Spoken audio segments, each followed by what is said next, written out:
He used the crystal skull to evade the poisonous ants. The ants seemed to have met their nemesis and scattered in all directions. At the critical moment, his companion could only stand on a tree stump, grab the vines above his head, and escape disaster. The clever ants quickly built a ladder and crawled towards Annie.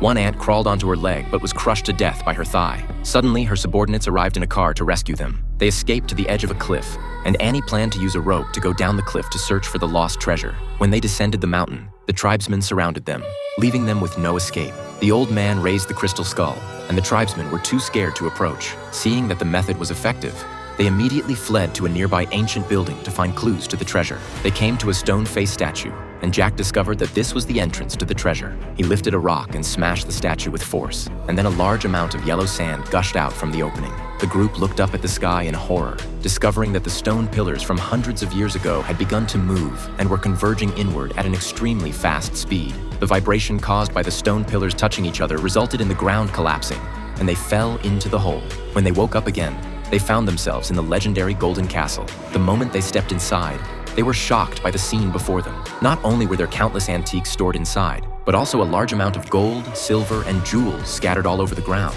However, the old man beside them didn't care about these things at all. He came to a large door, and then he took out a crystal skull. According to legend, the crystal skull in the old man's hand was the key to the Golden Castle. He placed the skull in the groove, and the door instantly opened. The moment they walked through the door, they thought they were hallucinating. The room emitted a golden glow, and there were 12 crystal sculptures placed around. The attentive Annie noticed that one of the crystal sculptures was missing a skull.